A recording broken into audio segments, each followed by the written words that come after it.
কত রাকাত সালাত আদায় করবেন? আয়েশা রাদিয়াল্লাহু তাআলা আনহা বলেন, কানা ইউসাল্লি রাসূলুল্লাহ সাল্লাল্লাহু আলাইহি ওয়াসাল্লাম আন ইয়াফরুগা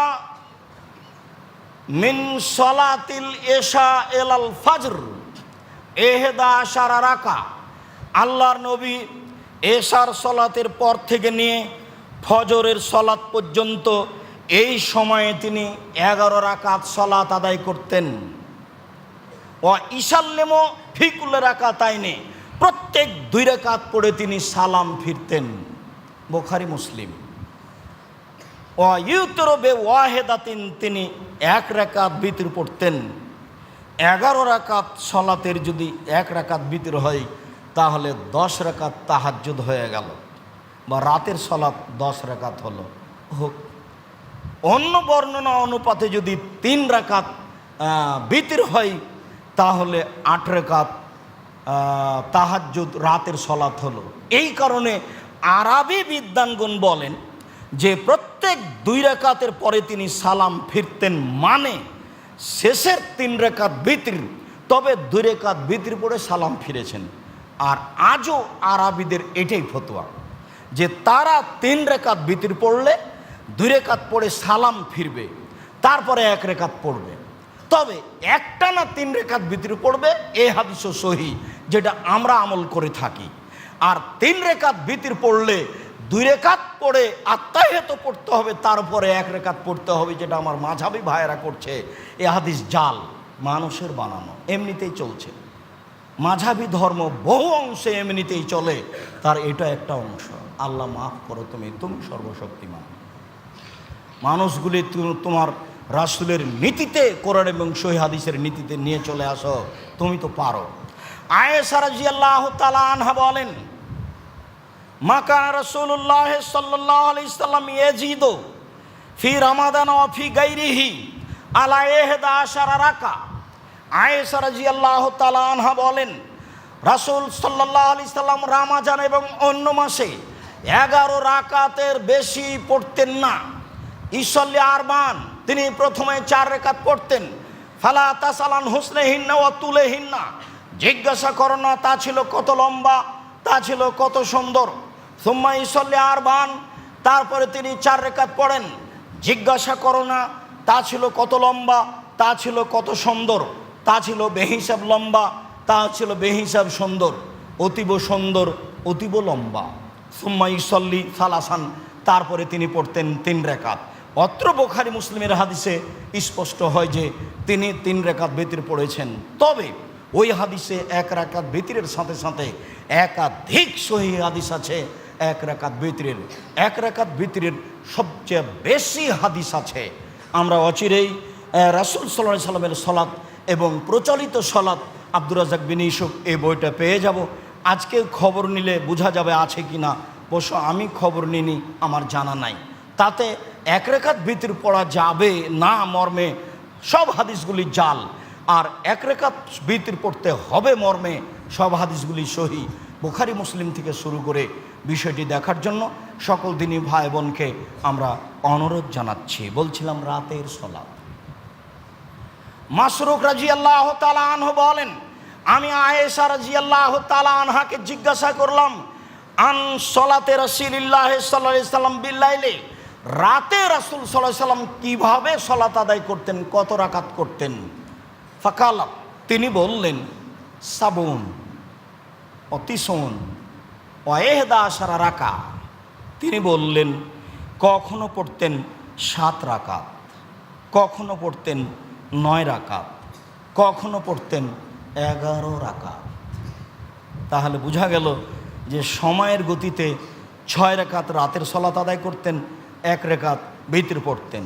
সময়ের গতিতে 8 রাকাত রাতের সলাত আদায় করতেন, 1 রাকাত বিতর পড়তেন। সময়ের গতিতে 10 রাকাত রাতের সলাত আদায় করতেন, 1 রাকাত বিতর পড়তেন। অথবা 8 রাকাত রাতের সলাত আদায় করতেন আর 3 রাকাত বিতর পড়তেন, যা সব হাদিস মিলে বোঝা যায়। রাসূল সাল্লাল্লাহু আলাইহি সাল্লামের রাতের সলাত এভাবে আছে। আমরা বুঝছিলাম 6, 8। এবার বুঝি।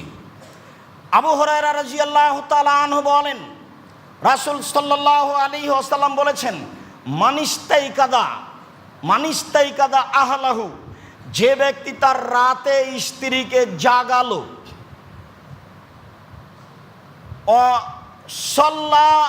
সাল্লায়া রাকাতাইনি, দুইজন মিলে 2 রাকাত সালাত আদায় করলো, সাল্লা রাকাতে জামিয়ান, অথবা একসাথে হয়ে 2 রাকাত সালাত আদায় করলো, কুতিবা ফি যাকিরিন ওয়া যাকিরাত, তাহলে যারা রাতে আল্লাহকে ডাকে তাদের তালিকায় তার নাম লিখে দেওয়া হবে।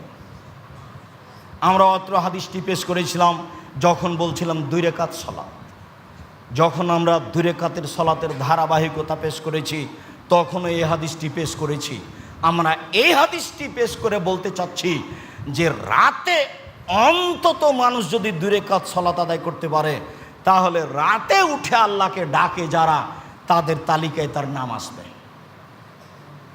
সম্মানিত দিনী ভাই বোন, আমরা আপনাদেরকে রাতে নফল সালাত আদায়ের জন্য অনুরোধ জানাচ্ছি। 8 রাকাত রাতের সালাত, 1 রাকাত বিতর, 8 রাকাত রাতের সালাত, 3 রাকাত বিতর, একাধিক সহিহ হাদিস মর্মে রাতের সালাত আদায়ের জন্য অনুরোধ জানাচ্ছি। সময়ের গতিতে 6 রাকাত, সময়ের গতিতে 2 রাকাত, অন্তত 2 রাকাত সালাত আদায় করতে পারলে আপনার নামটা আল্লাহকে রাতে যারা ডাকে তাদের তালিকাভুক্ত করা হবে। তখন হবে এটা আপনার বিশাল পাওয়া। পরের জরুরি কথা, যদি ফজর হয়ে যায় করতে না পারি তাহলে কি করব? আবু হুরায়রা রাদিয়াল্লাহু তাআলা আনহু বলেন, রাসূল সাল্লাল্লাহু আলাইহি ওয়াসাল্লাম বলেছেন, মান নামা আন বিরদিহি আও আন শাইন মিনহু, কেউ যদি তার নির্ধারিত ইবাদত থেকে রাতে ঘুমিয়ে যায়, রাতে উঠতে না পারে বা এরকম কিছু ঘটে যায়, ফাকারাহু ফিমা বাইনা সলাতিল ফাজরে এলা সলাতি জোহর কোতেবালাহু ফিমা কারাহু মিনাল লাইলে, তাহলে ও রাতে ইবাদত করেছে এই হিসাবে তাকে উল্লেখ করা হবে। হাদিস মুসলিম। রাতের ব্যাপার তো, রাতে যদি আপনি উঠতে না পারেন, ধারাবাহিক 5, 7, 10 রাত করেছেন, মাসের মাস করে আসছেন, একদিন হয়নি, সকাল হয়ে গেছে, আপনি দিনে যদি ওই ইবাদত করে নিতে পারেন তাহলে আপনি রাতে করেছেন এটাই ঘোষণা করা হবে, লিখা হবে। এই কথা মুহাম্মদ সাল্লাল্লাহু আলাইহি ওয়াসাল্লাম বলেন। হাদিস মুসলিম। বোঝা গেল না মনে হয়? তাহলে তো আপনার নিরাশার কিছু নেই। আর যদি একেবারেই নিরাশ হন যে আমি রাতে উঠতেই পারবো না, তাহলে আপনি বিতর রাখিয়েন না, বিতর আপনি পড়ে নেবেন। আর যদি রাখেন, যখনই ঘুম ভেঙেছে, যখনই দেখছেন সকাল হয়ে গেছে, তাহলে উঠে 2 রাকাত না, উঠে 1 রাকাত বিতর, আগে বিতর পড়বেন। আর যদি থেকে যাই, ইবাদতের সময় পার হয়ে গেছে রাতের, থাক, ফজরের সালাতের পর থেকে নিয়ে মানে সূর্য ওঠার পর থেকে নিয়ে জোহর পর্যন্ত সময় আপনার থাকলো, এই সময় আপনি ওই সালাত, ওই ইবাদত, ওই তাসবিহ, ওই জিকির আজকার, ওই কোরআন তেলাওয়াত করে নেবেন। সম্মানিত দিনী ভাই বোন, সম্ভবপর কম ইবাদত করেন। আবু হুরায়রা রাদিয়াল্লাহু তাআলা আনহু বলেন, রাসূল সাল্লাল্লাহু আলাইহি ওয়াসাল্লাম বলেছেন, আফজালুল আমাল ইলাল্লাহে আদওয়ামুহু ওয়া ইন কাল্লা, সবচেয়ে উত্তম ইবাদত যেটা মানুষ নিয়মিত করে তা একেবারেই কম থেকে কম হোক না কেন। আল্লাহর নিকটে সবচেয়ে প্রিয় ইবাদত, আল্লাহর কাছে সবচেয়ে পছন্দনীয় ইবাদত যেটা সর্বদা চলে, কম থেকে কম হোক না কেন। বুখারী মুসলিম। তাহলে একদিনই সূরা বাকারা পড়ে নেওয়ার সিদ্ধান্ত নিলেন, আর পরের দিন 7 দিন নেই, এই কথা নয়। ইবাদতের উপরে টিকে থাকা খুব কঠিন। ফাইদা ফারাগতা ফাংসাব ওয়া ইলা রাব্বিকা ফারগাব। মুহাম্মদ সাল্লাল্লাহু আলাইহি সাল্লাম, আপনি যখন দুনিয়াবী কাজ থেকে অবসর হবেন তখন আপনি কঠোর শ্রমে আত্মনিয়োগ করুন। এবাদতকে আল্লাহ বলছেন কঠোর, কঠিন জিনিস, অত সহজ নয়। আপনি হালকা মনে করছেন, অভ্যাসী হয়ে গেছেন বলে হালকা মনে করছেন, তা নয়।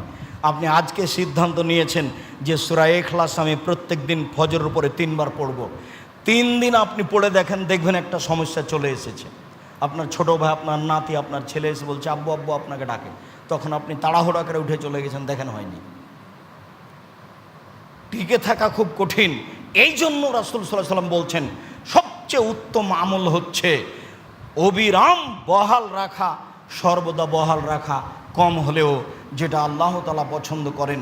মর্মে সকল দিনই ভাই বোনকে আমরা রাতে নফল সালাত আদায়ের জন্য অনুরোধ জানাচ্ছি, অন্তত 2 রাকাত। যেহেতু রাতের ইবাদত আল্লাহ বেশি পছন্দ করেন, তিনি হাত প্রশস্ত করে দিতে চান, ক্ষমা করতে চান। অতএব রাতের যে কোনো অংশে উঠে নিজের সমস্যা, ছেলে মেয়ের সমস্যা, সব কথাগুলি আল্লাহর দরবারে পেশ করি। ছেলে মেয়ে আমাকে গালি দিয়েছে, মেরেছে, এর জন্য অভিশাপ করবেন না। আপনি তাড়াহুড়া করে অজু করে 2 রাকাত সালাত আদায় করে আল্লাহকে বলেন আমি তো ছেলে এমনটা চাইনি, না ছেলে আমাকে মেনে চলবে এটাই চেয়েছি, তুমি আমাকে ছেলে ফিরিয়ে দাও। কান্নাকাটি করে ওখানে বলেন এ কথা কেন আপনি বললেন, তোকে ত্যায্যপুত্র করলাম, তোকে ত্যায্যপুত্র করলাম, তোকে ত্যায্যপুত্র করলাম, এ কথা বলছেন কেন? এটা ঠিক নয়। সম্মানিত দিনী ভাই বোন, মানুষ মাত্র বিপদে থাকে, মর্মে রাতে উঠে নফল সালাত আদায়ের জন্য অনুরোধ জানাচ্ছিলাম। নফল সালাত আদায়ের জন্য গুরুত্বপূর্ণ নীতি পেশ করেছি। অজু করে দোয়া পড়ে শুইবেন, এবার রাতে উঠে অজু করে 2 রাকাত সালাত আদায় করে যা বলবেন সেটাই গ্রহণ হবে বলে একাধিক হাদিস বোঝা যায়।